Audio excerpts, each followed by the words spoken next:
एक समय की बात है। एक बड़े से गांव के बाहर एक बौद्ध भिक्षु अपनी कुटिया बनाकर रहा करते थे। बौद्ध भिक्षु बहुत ही बड़े ध्यानी और बुद्धिमान व्यक्ति थे।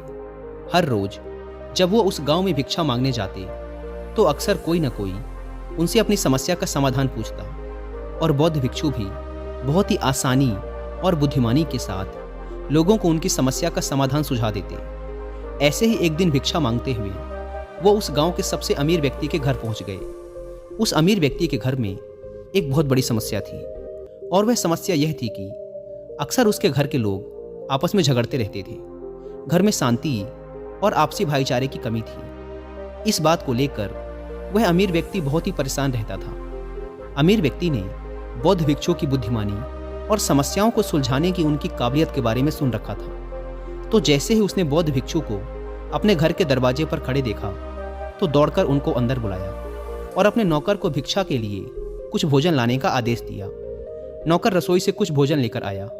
उस अमीर आदमी ने वो भोजन भिक्षु के भिक्षा पात्र में डाल दिया। बौद्ध भिक्षु उस अमीर आदमी का धन्यवाद कर वहां से जाने लगे तो उस अमीर आदमी ने उन्हें रोकते हुए कहा, महात्मन, मैं आपसे एक प्रश्न पूछना चाहता हूँ। बौद्ध भिक्षु ने मुस्कुराते हुए कहा, पूछो, क्या प्रश्न है तुम्हारा? अमीर आदमी ने कहा, मैं जानना चाहता हूँ कि लोग आपस में झगड़ा क्यों करते हैं। यह सुन बौद्ध भिक्षु थोड़ी देर तक मौन रहे, फिर ऊंची आवाज में चिल्लाते हुए बोले, मैं तुम्हारे यहाँ भिक्षा लेने आया था, ना कि तुम्हारे फालतू प्रश्नों का उत्तर देने।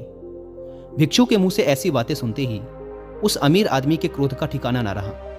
उसने खुद पर नियंत्रण खो दिया और भिक्षु पर जोर जोर से चिल्लाकर उन्हें भला बुरा कहने लगा। उसने कहा, कैसे स्वार्थी व्यक्ति हो, मैंने तुम्हें खाने के लिए भोजन दिया और तुम मुझसे इस तरह की बात कर रहे हो।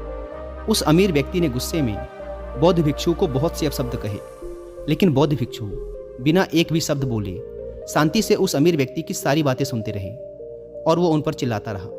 लेकिन थोड़ी देर बाद जब वह व्यक्ति शांत हुआ तो बौद्ध भिक्षु ने मुस्कुराते हुए कहा, मेरे दोस्त, जैसे ही मैंने तुम्हारे साथ बुरा बर्ताव किया तुम्हें क्रोध आ गया और क्रोध में तुमने मुझ पर चिल्लाना शुरू कर दिया, और अगर उसी समय मैं भी तुम पर क्रोधित होकर चिल्लाना शुरू कर देता तो हमारे बीच बहुत भयंकर लड़ाई हो सकती थी। असल में क्रोध करना ही सभी लड़ाइयों की जड़ है।